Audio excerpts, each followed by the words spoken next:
আপনাদের সকলকে ধন্যবাদ। আজকে আমরা দেশের একটা ক্রান্তি লগ্নে আমরা এসেছিলাম। সম্মানিত অন্তর্বর্তীকালীন সরকারের প্রধান উপদেষ্টা আমাদের সম্মানিত ইউনূস সাহেবের সাথে আমরা একান্ত আলোচনার জন্য। সেখানে আমাদের আপিন্দি ভাই তো কথাগুলো বলেছে, তবে আমরা তাকে বলেছিলাম যে জুলাই আগস্টের যে অভ্যুত্থান হয়েছে, হাজার হাজার মায়ের কোল সন্তান হারা হয়েছে, অনেক আমার উদীয়মান বাংলাদেশের ভবিষ্যৎ সন্তানগুলো চক্ষু হারিয়েছে, অনেকে পঙ্গুত্ব বরণ করেছে।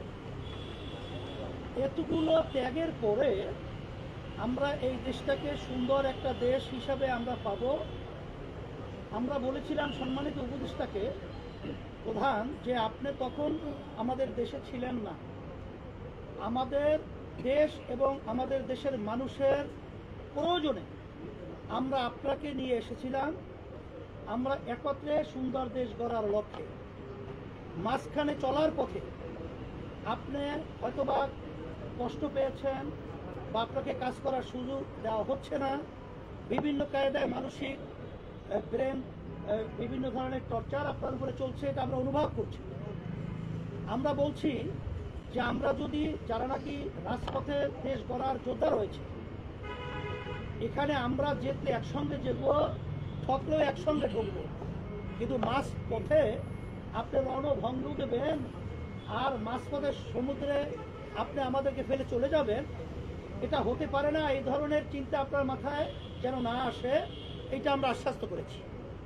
আর সাথে সাথে আমার ভাই তো বলেছেন যে আমরা প্রয়োজনীয় সংস্কার যদি না হয়, জাতির যে একটা প্রত্যাশা সুষ্ঠু একটা নির্বাচন, সেখানে পেশি শক্তি, সেখানে কালো টাকার দৌরাত্ম্য সহ বিভিন্ন পর্যায়ে ঘাপটি মেরে যারা নাকি নির্বাচনকে প্রশ্নবিদ্ধ করবে, এই বিষয়গুলো যদি সংস্কার না হয়, সেখানে নির্বাচন তো আবার সেই বিগত দিনের ইতিহাস যেখানে কলঙ্কিত, সেই আবার এই 24 যে আগস্টের যে অভ্যুত্থান, সেটা আবার বাস্তবায়ন হবে, এটা আমরা চাই না।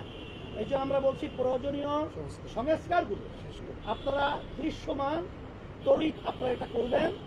এবং যারা নাকি আমাদের মায়ের কোলকে খালি করেছে, আমাদের দেশকে সন্তান হারা করেছে এবং বঙ্গুত্ব বরণ করেছে, এই অপরাধীদেরকে, ফ্যাসিস্টদেরকে, কুমিদেরকে, খুনিদেরকে আয়নাঘর যারা বানিয়েছে, আন্তর্জাতিক সমস্ত দুনিয়ার ইতিহাস লঙ্ঘন করে এদের বিচার দৃশ্যমান করতে হবে এবং জাতীয় নির্বাচন এইটা একটা পরিবেশ তৈরি করতে হবে। আর সাথে সাথে আমরা স্থানীয় নির্বাচনের ব্যাপারেও আমরা বলছি, এটা যদি আগে হয় তাহলে কালো টাকা এবং পেশি শক্তির প্রভাবটা সেখানে এলাকায় ওভাবে তারা করতে পারবে না, বিধায় সুন্দর একটা জনপ্রতিনিধি একটা প্ল্যাটফর্ম তৈরি হবে, এটা আমরা আলোচনা করেছি। আর সাথে সাথে আপনাদের সকলকে আমরা ধন্যবাদ জানাই এর জন্যে যে আমরা যেন এই দেশ গড়ার ব্যাপারে আমরা সবাই একাকার হয়ে অন্তর্বর্তীকালীন সরকার সহ এবং যারা আমরা রাজনৈতিক জুলাই অভ্যুত্থানে যোদ্ধা যারা আমরা ছিলাম, প্রশাসন সহ সাংবাদিক বন্ধুরা সহ সকলকে আমরা একত্রিত হয়ে আমরা দেশ গড়ার ব্যাপারে আমরা যেন একাকার হয়ে কাজ করতে পারি। আপনাদের সকলকে ধন্যবাদ জানাচ্ছি এবং আমাদের আলোচনা অত্যন্ত সুন্দর ফলপ্রসূ হয়েছে এবং বলেছি আমরা যে আমাদের সকলেই আমরা অনেকে তো দাবি করি ডিসেম্বর নির্বাচন হওয়া 25, কেউ দাবি করি রমজান, কেউ দাবি করি অমুক।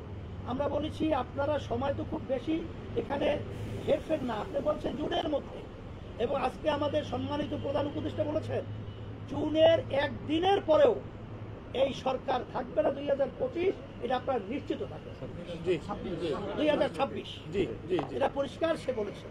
তাই সেই হিসেবে আমরা এটা আস্থা রাখতে পারি, বিধায় আজকে আলোচনা খুব সুন্দর হয়েছে এবং আমরা সবাই দেশ গড়া ব্যাপারে আরো আমাদের যে একটা ভয় ছিল, অন্ধকারের মেঘ ছিল, সেটা আল্লাহর রহমতে অনেকটা কেটে গেছে। আমাদের অন্তর্বর্তীকালীন সরকার এবং প্রধান তাকে আমরা সাহস যোগাবার জন্য আল্লাহর রহমত করে। এবং আমরা আরেকটা কথা বলেছি যে এই বিষয়গুলো বিতর্ক তৈরি হয়, এরকম সিদ্ধান্ত নেওয়ার ব্যাপারে আপনারা আরো সচেষ্ট থাকবেন, আরো চিন্তা ভাবনার মাধ্যমে প্রয়োজন হলে আপনার রাজনৈতিক দলগুলো সহ আরো যারা প্রয়োজন আছে তাদের সাথে আলোচনার মাধ্যমে তারপরে এই স্পর্শকাতর যে সিদ্ধান্তগুলো আপনারা নেবেন এইটা আমরা বলেছি। আলহামদুলিল্লাহ।